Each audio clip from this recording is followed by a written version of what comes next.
Olha, rapaziada, é o seguinte, eu particularmente não tô nem um pouco surpreso com essa vitória do Palmeiras, mesmo sabendo que o Bragantino fez uma boa partida e que em determinados momentos do jogo até dominou, mas cara, com o Palmeiras é assim que funciona, velho. Se você chegar na área, se você tiver a oportunidade de fazer o gol, faça o gol. Não pipoque, porque o Palmeiras vai fazer gol em você. O Palmeiras não vai pipocar, ele vai definir a partida. E foi exatamente isso que aconteceu. E aí vai ter um monte de gente aí em programa esportivo falando que o Bragantino mereceu, que não mereceu nada, velho. O Palmeiras mereceu a vitória. O Bragantino chegou frente a frente lá com o Everton e não teve competência. Até porque o Everton é um grande goleiro. E se o Everton não for o goleiro titular desse novo ciclo da seleção brasileira aí com o novo treinador, cara, tá de brincadeira, né? Porque hoje o Everton não é só o melhor goleiro no país, como ele é o melhor goleiro brasileiro em atividade, cara.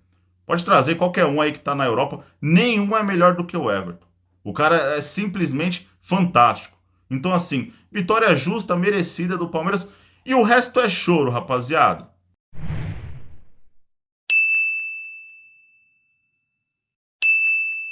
Bom, vamos aí para mais um vídeo no canal. Vamos dar continuidade nesse assunto. Vamos falar da vitória do Palmeiras. Palmeiras 2, Bragantino 0. Palmeiras líder absoluto aí, de forma isolada, né, na classificação geral do Campeonato Paulista. E deve permanecer assim até o final, né? Não acho que o Palmeiras vá perder jogos aí nessa fase de grupos, enfim. E na fase eliminatória, na minha opinião, o Palmeiras já está na final. Resta saber se vai ser contra São Paulo ou Corinthians. A dúvida é essa. Mas dificilmente esse time do Palmeiras não tá na final. Mas enfim, rapaziada, 100 vitórias do Abel Ferreira, né, sob o comando do Palmeiras, um número extraordinário. Assim, eu não sei um outro treinador aqui no futebol brasileiro que conquistou 100 vitórias comandando uma equipe de forma tão rápida quanto o Abel conseguiu, cara. Em um pouco mais de 2 anos. Assim, a média dele, a média do Palmeiras, tanto que o Palmeiras é um time que menos perde no mundo, em média, né? Assim, a média do Palmeiras é melhor do que Real Madrid, melhor do que Bayern de Munique, melhor do que Liverpool, melhor que todo mundo. Então isso mostra o porquê ele chegou a essas 100 vitórias tão rápido assim. Porque geralmente aqui no futebol brasileiro, treinador não consegue nem ter 100 jogos comandando a equipe. Quanto mais 100 vitórias. Então parabéns aí ao Abel Ferreira. O cara é um fenômeno, cara. Na minha opinião, o maior treinador do futebol brasileiro no século com certeza. Enfim, falando do jogo, rapaziada. O jogo em si, cara, o Palmeiras foi surpreendido. Surpreendeu não só o Palmeiras, surpreendeu todo mundo, né? Quem tava no estádio, quem tava assistindo em casa. Ninguém esperava que o Bragantino fosse ter essa postura. Geralmente o que a gente vê, jogos do Palmeiras no Allianz Parque, é o adversário retraído, o adversário marcando do meio campo para trás, esperando o Palmeiras para de repente tentar puxar um contra-ataque. Geralmente, 99% das vezes, é isso que acontece. Só que hoje não, cara. Hoje o Bragantino entrou em campo disposto a marcar a saída de bola, pressionar ali o Palmeiras e deu certo. A gente pode falar que deu certo. O Bragantino fez uma boa partida. O Palmeiras, em vários momentos do jogo, não tinha espaço para trabalhar. A gente via ali o Gabriel Menino, que por sinal jogou muita bola, um dos principais jogadores do Palmeiras essa temporada, procurando espaços e não tinha. Então a gente via o Veiga também caindo para um lado, caindo para o outro. E a gente via que não dava para criar. O Palmeiras criou muito pouco nessa partida. Fez um gol, pô, a bola parada do Palmeiras, na minha opinião, é a melhor do Brasil de forma incontestável, né? Eu acho que não só na minha opinião, na opinião de todo mundo que entende um pouco de futebol, vê que a bola parada do Palmeiras é uma grande arma deles, né?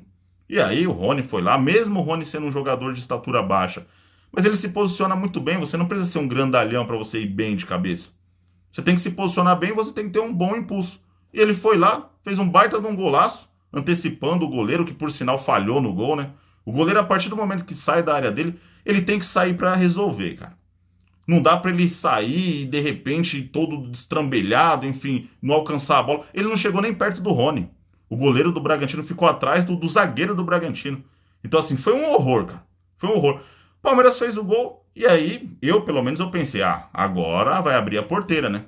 Agora a tendência é o Bragantino ir para cima, vai deixar espaços, o Palmeiras vai conseguir trabalhar a bola, vai ter mais paz para jogar. E não foi isso que aconteceu. O Bragantino continuou jogando bola, o Bragantino continuou numa pegada firme, né? Que por sinal, em determinados momentos do jogo, foi até maldoso. A gente via ali que, pô, o juizão pipocou, né?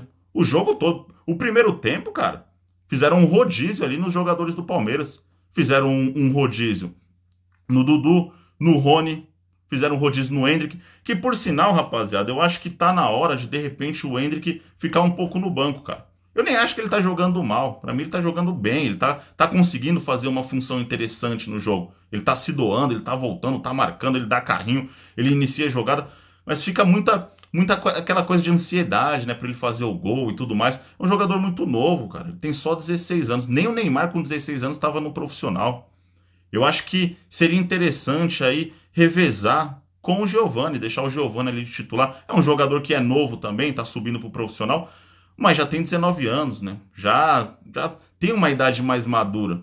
Então talvez seja um processo de colocar o Endrick muito à prova de fogo para um moleque de só 16 anos. Eu acho que o Abel tem que repensar isso, ele tem que rever. Mas enfim, falando do rodízio aí de pancadaria, né, dos jogadores do Bragantino, foi assim que funcionou o primeiro tempo inteiro. Aderlan, Lucas Cunha, Natan, os caras bateram o tempo todo, rapaziada. A arbitragem afinou, pipocou, deixaram os caras fazer o que queria. E os caras não levaram nenhum amarelo no primeiro tempo. Foi um absurdo, cara. O torcedor palmeirense tem todo o direito de reclamar da arbitragem. E aí no segundo tempo, os jogadores do Palmeiras que não tem sangue de barata, os caras já estavam incomodados já. Teve um lance lá do Rony, na minha opinião foi até para vermelho, cara. Porque ele deixou o pé, foi intencional. Ele fez um movimento. Só que aí o cara não tem sangue de barata, depois de apanhar o jogo todo. Então só chegou nessa situação aí dele deixar o pé no adversário, até porque o Rony não é um jogador violento, ele não costuma ter esse tipo de atitude, mas só chegou nesse tipo de situação porque o árbitro não coibiu antes. O árbitro não puniu ali os jogadores do Bragantino. Então, os jogadores do Palmeiras, o torcedor, tem todo o direito de questionar, cara, de se incomodar com essa arbitragem. E aí, no segundo tempo, o Bragantino indo pra cima, criando oportunidade, mas é o que eu falei no começo do vídeo. Contra o Palmeiras, cara, você tem que chegar e você tem que fazer. E mesmo quando você faz, é perigoso, de repente, ali você levar uma virada, de repente o Palmeiras vencer mesmo assim. Mesmo quando você marca os gols. E se você não marcar, rapaziada, esquece. O Palmeiras vai terminar achando um espaço ali, como achou, né? Aí, pô, golaço do Breno Lopes, que tá aparecendo de novo, né? Tá fazendo uma temporada até que interessante. Já o segundo gol dele é um jogador reserva, mas quando entra até que tá jogando bem. A gente critica pra caramba, eu critico muito ele. Mas quando tem que elogiar, a gente elogia. E aí acabou com o jogo, cara. Então, assim, uma partida que pra muitos times, com certeza, da maneira que o Bragantino jogou, cara, pra grande maioria dos times aqui do Brasil, seria pelo menos um empate ou uma derrota do time da casa. Mas com o Palmeiras não, cara. O Palmeiras é extremamente diferenciado e é um jogo estilo Libertadores, né? Já mostra que o Palmeiras está preparado para esse tipo de jogo. Jogo pegado, jogo truncado, enfim, onde não tem muita oportunidade de gol, mas as poucas oportunidades que você constrói, você vai lá e marca. Então, esse é o estilo pragmático, esse é o estilo do Abel Ferreira, e não é à toa, rapaziada, que o cara tem 100 vitórias, cara, em tão pouco tempo, e tem a melhor média em termos de derrota do mundo. Então, tá de brincadeira, vitória merecida, e o resto é choro, cara. O resto é choro. Deixa a opinião de vocês aí nos comentários. Tamo junto, rapaziada, e um abraço a todos.